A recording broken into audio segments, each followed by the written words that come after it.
दोस्तों स्वागत है आपका मेरे YouTube चैनल इंग्लिश बाबू पर। और आज मैं फिर हाजिर हूँ आपके साथ एक नई स्टोरी लेकर।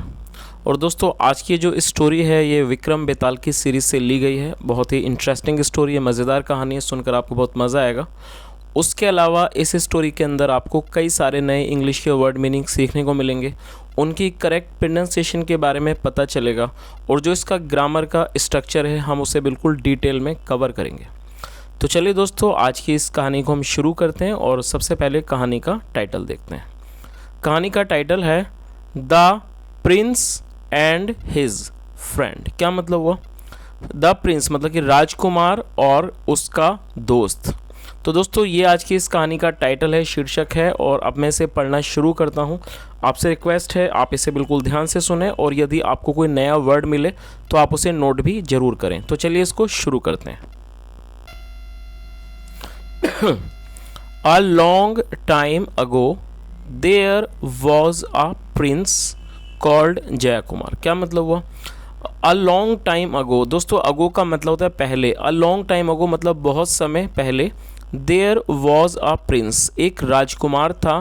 called जय कुमार, जय कुमार नाम का या नामक। तो इस पूरी लाइन का क्या मतलब हुआ कि बहुत समय पहले एक जय कुमार नामक राजकुमार था।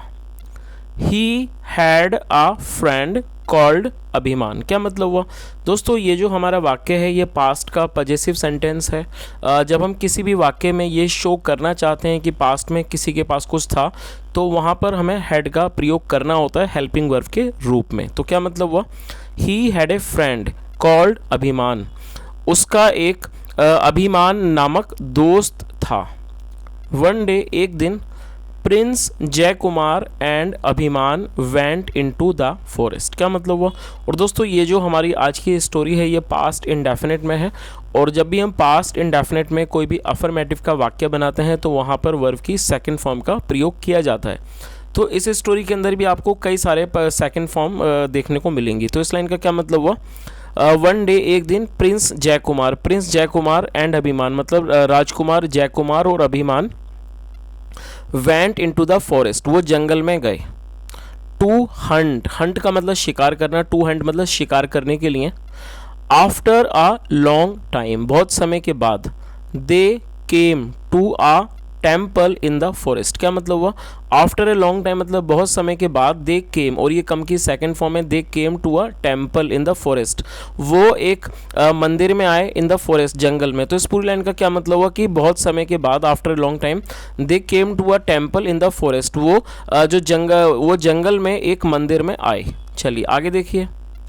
Prince Jay Kumar decided to take rest. क्या मतलब हुआ? दोस्तों ये जो हमारा सेंटेंस है यहाँ दो वर्ब का प्रयोग किया गया है। डिसाइड का मतलब होता है तय करना और टेक का मतलब लेना। टेक रेस्ट मतलब आराम करना। तो इस लाइन का क्या मतलब हुआ? Prince Jay Kumar decided to take rest, राजकुमार जय कुमार ने तय किया या फैसला किया टू टेक रेस्ट, आराम करने का। While he was resting, while का मतलब दौरान, वाइल ही वॉज रेस्टिंग जब वह आराम कर रहा था। अभिमान,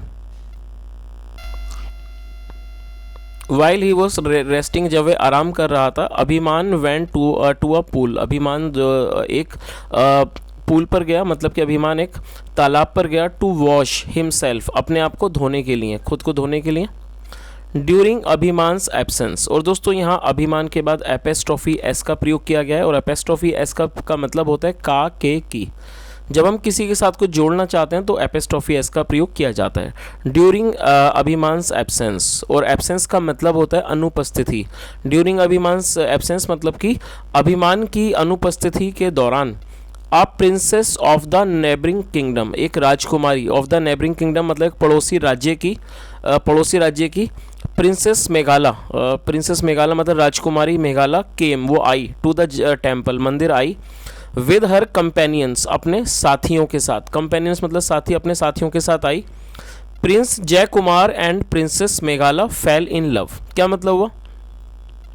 जो राजकुमार जय कुमार था एंड प्रिंसेस मेघाला, और जो राजकुमारी मेघाला फेल इन लव, उन्हें प्यार हो गया। द मोमेंट दे मेट मतलब कि उसी क्षण जब वह मिले। तो क्या मतलब हुआ कि उन दोनों को प्यार हो गया मतलब जब वह द मोमेंट दे मेट जब वे मिले। चलिए आगे देखिए। बट लेकिन सिंस क्योंकि her father the king of Khosala, और लेकिन जो उसके पिता थे, हर फादर मतलब उसके पिता, द किंग ऑफ खोसाला जो राजा थे खोसाला के, had already arranged her marriage. और दोस्तों यहाँ हैड के साथ वर्ब की थर्ड फॉर्म का प्रयोग किया गया, तो ये पास्ट परफेक्ट का वाक्य है। तो लेकिन जो उसके पिता थे राजा Khosala had already arranged her marriage, और वो पहले ही उसका जो विवाह था वो अरेंज कर चुके थे, उसका प्रबंध कर चुके थे। दे वर अफ्रेड मतलब उन्हें डर था। अफ्रेड का मतलब होता है किसी चीज़ का भय होना, डर होना। दे वर अफ्रेड उन्हें डर था, दैट की देयर लव वॉज डूम्ड कि जो उनका प्यार है वो डूम का मतलब होता है उसका अंजाम अच्छा नहीं होगा, मतलब कि उसका जो भविष्य है वो अंधकार में है, वो ठीक नहीं होगा।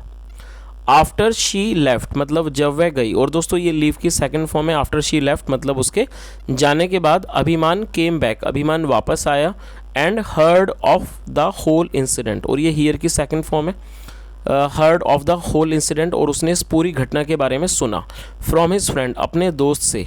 प्रिंस जयकुमार अपने, तो इस पूरी लाइन का क्या मतलब हुआ कि उसके जाने के बाद अभिमान वापस आया और उसने अपने दोस्त जय कुमार से इस पूरी घटना को सुना। अभिमान was a clever man, clever का मतलब चालाक। अभिमान वॉज ए क्लेवर मैन, अभिमान एक चालाक आदमी था। ही हैड ए प्लान, उसके पास एक योजना थी। चलिए आगे देखिए।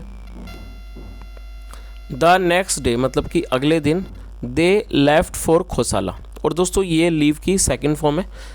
लीव का मतलब निकलना या फिर रवाना होना, और ये सेकंड फॉर्म है। तो क्या मतलब हुआ, the next day they left for Khosala, अगले दिन वे, और वे मतलब दे मतलब वे लोग या कह सकते हैं वे खोसाला के लिए निकले। प्रिंस जय कुमार एंड अभिमान वर इन डिस्गाइज। दोस्तों डिस्गाइज का मतलब होता है किसी वेश में होना, वेश बदले होने, उसे डिस्गाइज कहा जाता है। तो क्या मतलब हुआ, प्रिंस जय कुमार जो राजकुमार जय कुमार था, एंड अभिमान और अभिमान वर इन डिस्गाइज वो किसी और वेश में थे, वो वेश में थे। देयर प्रिंस जय कुमार वहाँ पर जो प्रिंस जय कुमार था, अरेंज्ड फॉर ए मीटिंग उसने एक मीटिंग का प्रबंध किया, एक मुलाकात का, विद प्रिंसेस मेघाला राजकुमारी मेघाला से साथ। अकॉर्डिंग टू अभिमान्स प्लान मतलब कि अभिमान की योजना के अनुसार। He asked her to come उसने उसे आने को कहा। वियरिंग ऑल हर ज्वेल्स अपने सारे आभूषणों को पहनकर उसने उसको आने को कहा। और ये जो क्या किसका था, योजना किसकी थी, अभिमान की जो प्लान था उसके अनुसार।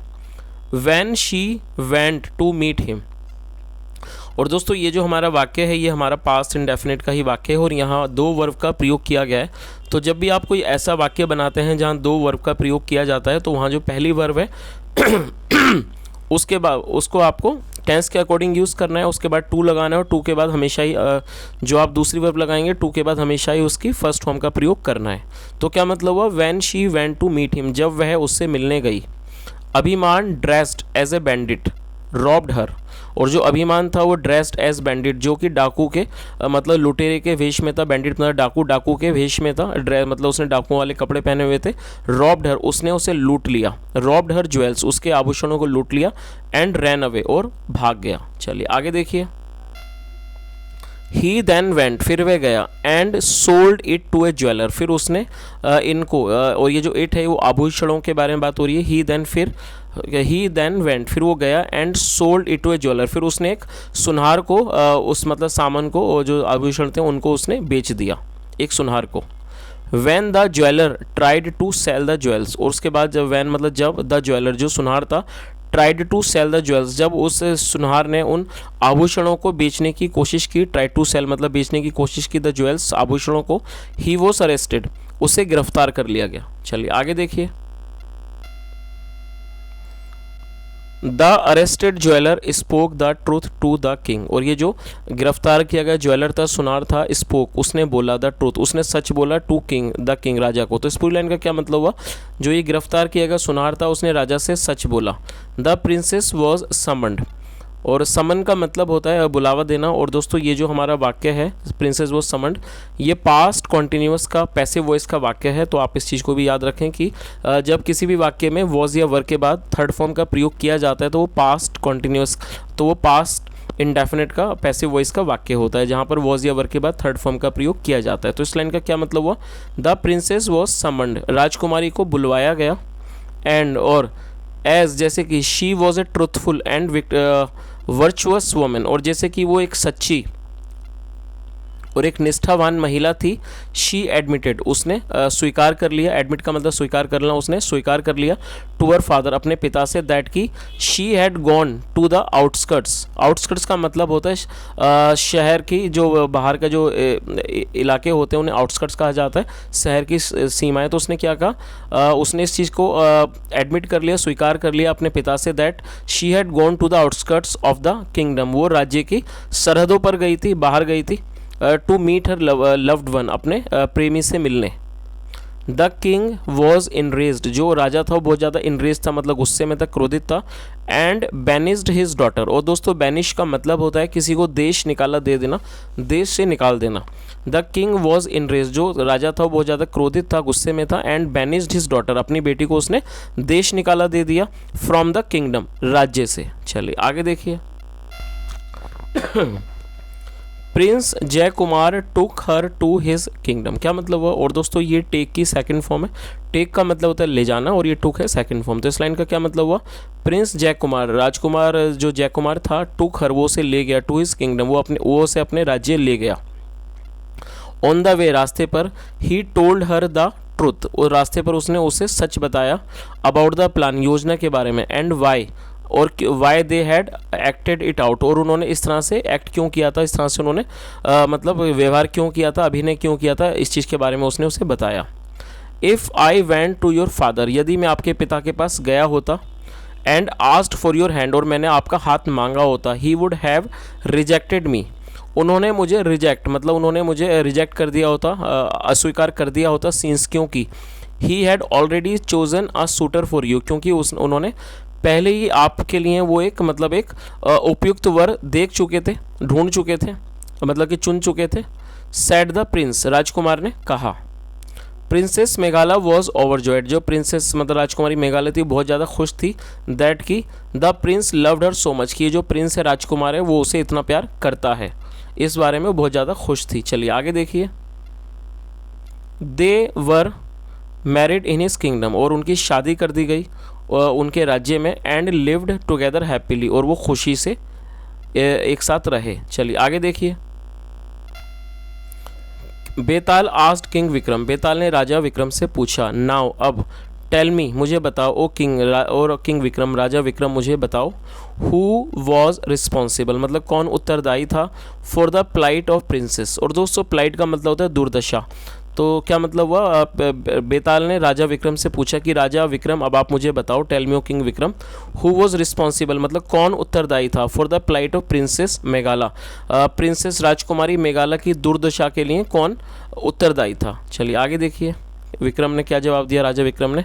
किंग विक्रम सेड, राजा विक्रम ने कहा, Prince Jay Kumar was not at all fault, जो राजकुमार जो जय कुमार था वॉज नॉट एट फॉल्ट, वो बिल्कुल भी गलती पर नहीं था, बिकॉज क्योंकि इट वॉज हिज ड्यूटी, क्योंकि ये उसकी कर्तव्य था, to be able to win the hand of the one that he loved, कि वो उसका कर्तव्य था कि वो उस व्यक्ति का मतलब कि उसका वो हाथ जीत सके, उसे वो जीत सके, उसका हाथ, of the one that he loved, जिसे उसने प्यार किया था।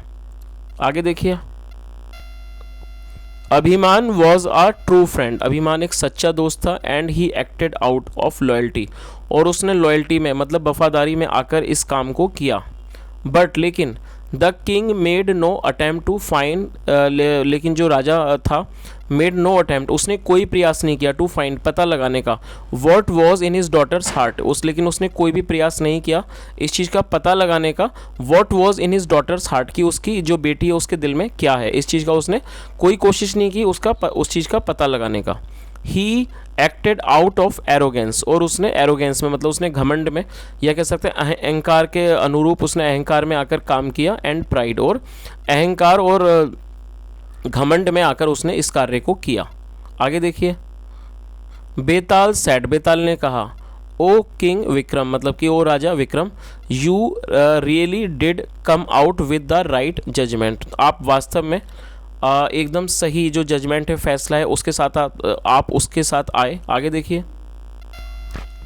तो क्या मतलब हुआ कि बेताल ने क्या कहा कि राजा Vikram, you really did come out with the right judgement, कि आप वास्तव में एकदम सही जजमेंट के साथ, एक सही फैसले के साथ आप आए, मतलब आपने सही इस चीज़ का जवाब दिया। बट लेकिन you have broken your silence, लेकिन, और दोस्तों ये जो हमारा वाक्य है ब्रोकन, ये हमारा प्रेजेंट परफेक्ट का वाक्य है।